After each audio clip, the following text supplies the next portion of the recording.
What's death wobble? Death wobble is a thing that happens to Jeeps that are usually lifted, but it doesn't even have to be lifted. It's when you hit a slight bump or something and all of a sudden your front end of your Jeep feels like it's gonna absolutely fall apart. The steering wheel is going back and forth, the wheels are shaking crazy. It's usually because there's a problem in your steering components. Well, it happens randomly, so getting it to happen on cue is taking a little bit of work. But let's try and see if I can get this to work.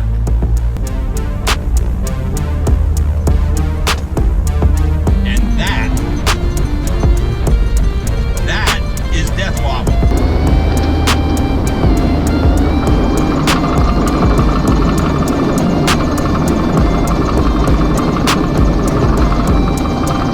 The only way to stop this death wobble is to stop, and then you'll be fine. How do you fix that? Well, you're gonna have to go over your steering mechanisms to find what component is loose. For me, I know it's my steering dampener on the front has lost all of its juice and leaked all over my axle. So today, we're gonna put a double steering damper on the front of this 2007. That is the first time I have experienced death wobble of that caliber in a Jeep ever.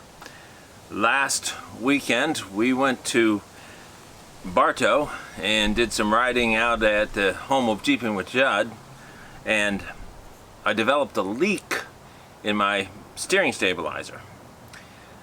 Most of the fluid is probably leaked out, and that probably contributed greatly to the death wobble. I was able to recreate the vent by clipping a very small rise in the concrete, and that caused it to happen at the beginning of this video. Well, I am going to upgrade my steering stabilizer with a dual steering stabilizer unit from Rough Country. A install instruction QR code, a bag of hardware and U-bolts, a cover goes over the connection, the mount for the axle, shock end mounts, shock units, some stickers. So that's what we got. Let's get into the install.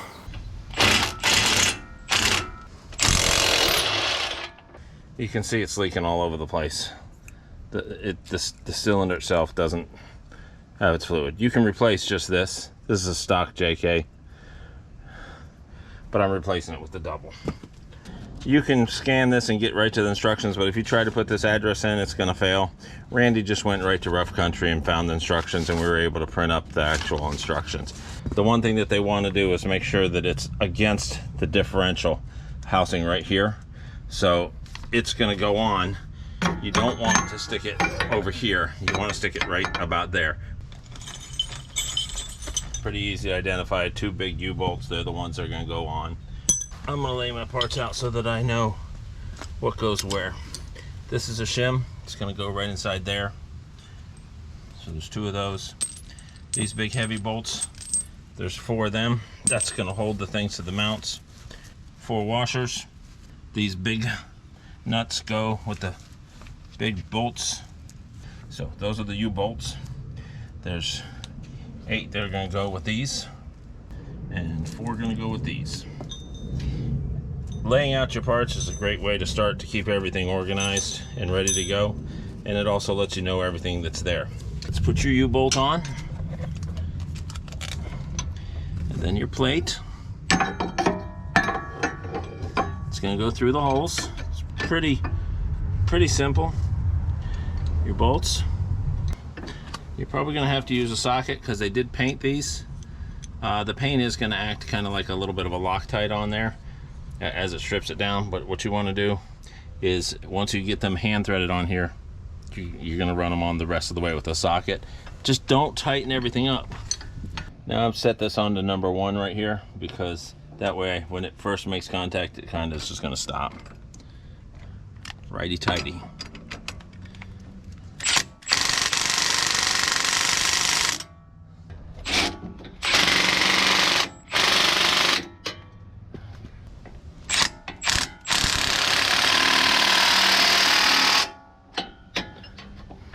So it's snug enough for me to still move and get it adjusted where I wanted to have it leveled.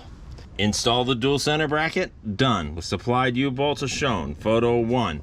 There are 2 brackets, they are different. So when they say with the offset on the bracket, this is the offset, to the inside, that means this goes on the inside. Put the bolt in, don't try to put it in afterwards, it will never go. So then you're gonna take your U-joints,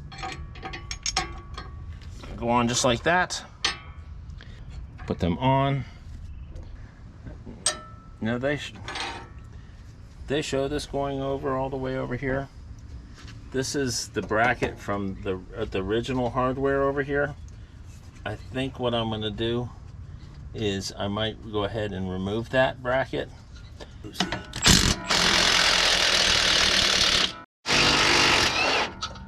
This is part of the original bracket that went on here. You're gonna have to remove this part, but some of the bolts go on here. So I'm gonna make sure that this is still stable by putting these bolts in, and it's got a 9/16 on the back. Put the other side on. Looks like the other side goes over here past this bend. So it's gonna go in here just like this. If you start them with a pneumatic, you could have them cross-threaded and then you're gonna have a mess.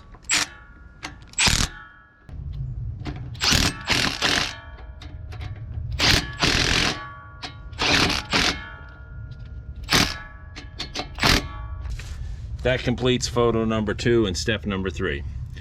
Step number 4, install the cover plate.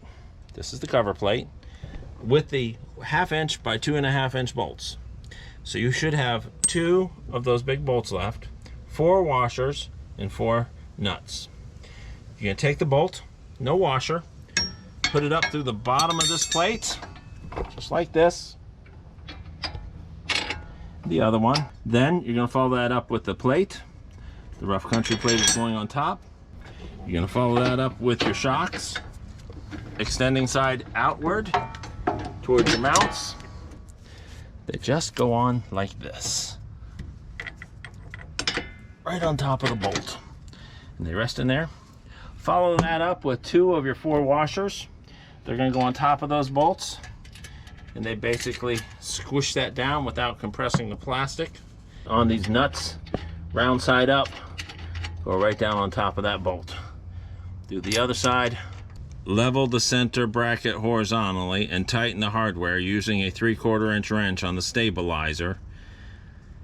That's what they're calling the shocks things. And a 9/16 on the axle bracket. That's back here on the 9/16. So we want to level that out so that it's where it's supposed to be.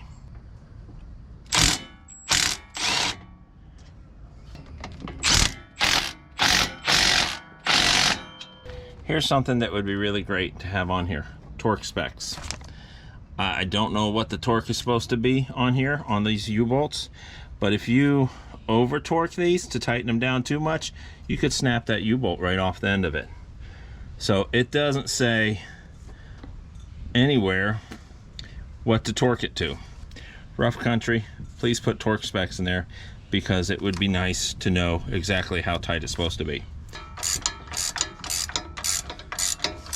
Install the opposite ends of the stabilizer cylinders on the tie rod brackets. Bolts installed in step number 2.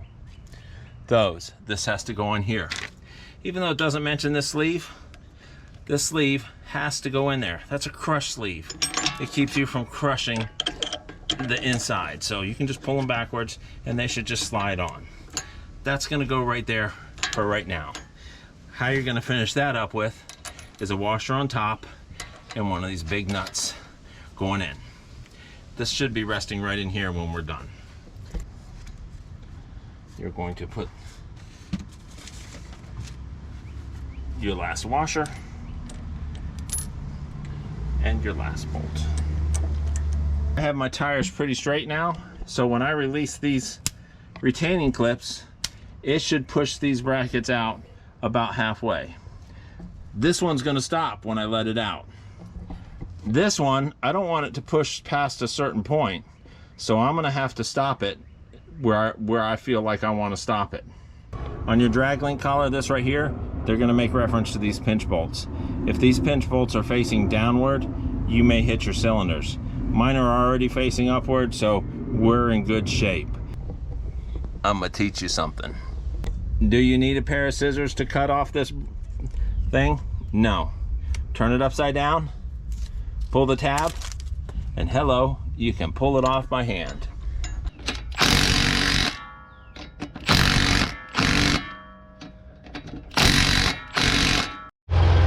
So let's check that steering. Turn it right. The other right.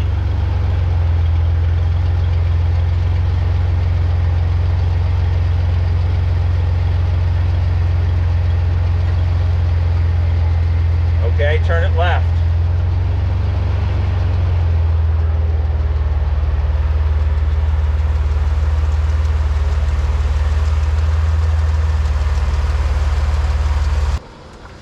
The drag link is hitting here, which means I'm going to need to just loosen these up and tilt this back a little bit so that it's not touching there.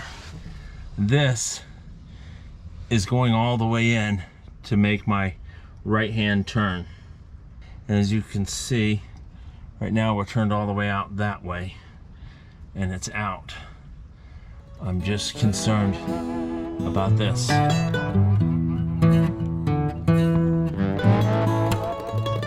Well, that's it.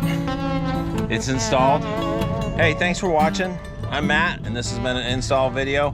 This has been a little bit about Death Wobble and installing a double steering stabilizer on a 2007 JK. It's probably the same thing on a 2010, maybe even 2011. But there'll be a link below for you to find that part. It's a good deal, and we're gonna take it out and test it. Thanks for watching. Like, comment, and subscribe, and we appreciate everyone who watches. If you have experienced Death Wobble before, then comment below where, when, and how it happened to you, and what you did about it. It's a Jeep thing, but it's repairable.